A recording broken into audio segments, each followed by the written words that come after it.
Hello and welcome to the 2016 International Women's Jump Roping Association Tournament. Today, young Abby Steinbrenner attempts to surpass the competition by jumping for a continuous 47-hour and 33-second uninterrupted time period. Now, Abby Steinbrenner, are you ready? Ready again.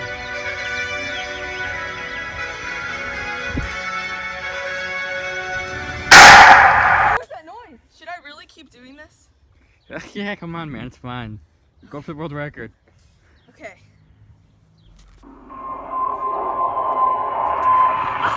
There's crowns in my mouth! Abby,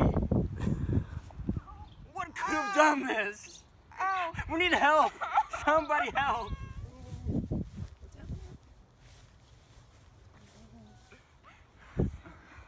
Hey, you, over there. Me? Yes, you. Get the heck over here and help her out. It hurts so bad!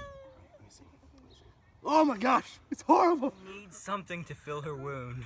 Whatever should we use? Is that over there? No! No, not Mr. Snuggles! No!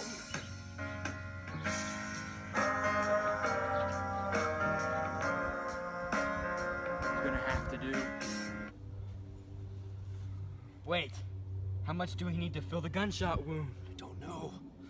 Find the cross-sectional area. Only then will you know how much you need. But what's the depth of the wound? Ow! Ah! Ah! It's about 8 centimeters. I've just run a linear regression on this bullet. The equation is y is equal to x to the third. So as he said earlier, the equation for the tip of the bullet is y equals x to the third. So let's take a little horizontal disc with a radius of x, where x equals the cube root of y. And let's just wrap it around the y-axis, giving an area of y of pi x squared. Plugging in x equals pi y to the 2/3 power. So we know the bounds of the function are from 0 to 8, as the depth of the bullet wound is 8 centimeters. You can use this to make an integral to find the cross-sectional area. So take the integral from 0 to 8 of pi y to the 2/3 power dy, and we solve for this. This is equal to 96 pi over 5, which is roughly equal to 60.318 cubic centimeters of stuffing needed to fill the gunshot wound. 60.318 cubic centimeters. Wow! I feel so much better!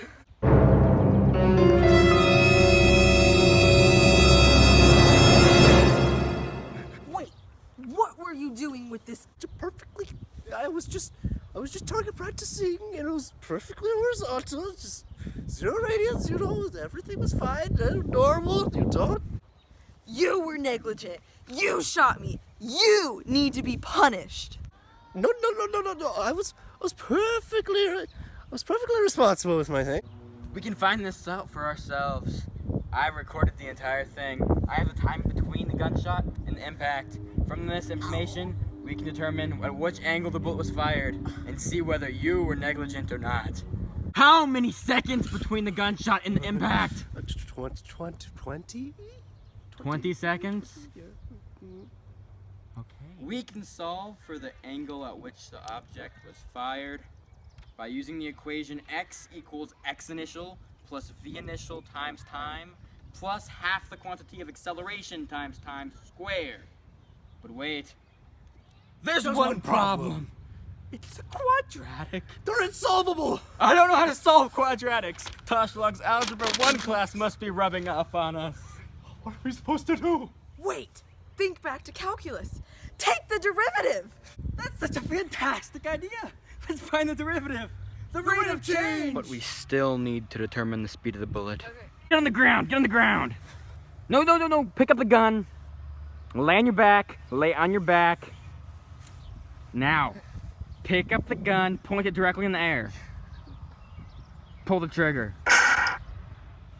Get out of the way. It's gonna hit you. Oh, right. 10.2 seconds. From that information, we can determine how fast the bullet gets shot out of the gun.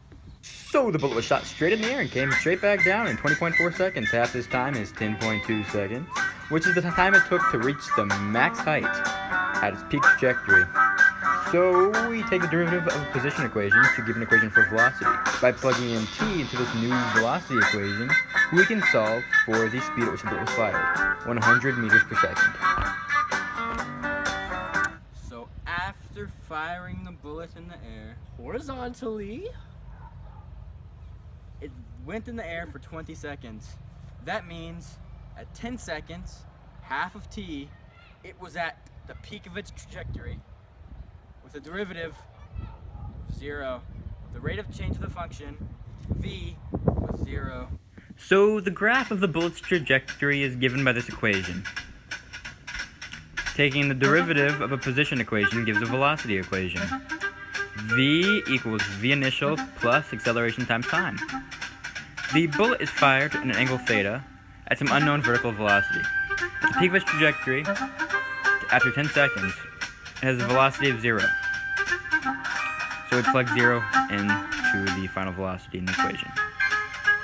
Here we are solving for the vertical component of the velocity, which is given by the equation sine theta times 100 meters per second.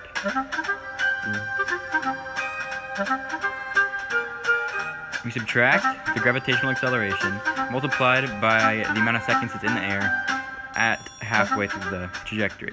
Arc sine of 0.98 is 78.5 degrees. Why would you shoot a bullet at 78.5 degrees?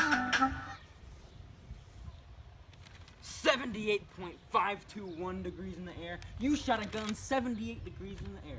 What were you thinking? I don't know how I could have done this. Sorry? I have a suitable punishment.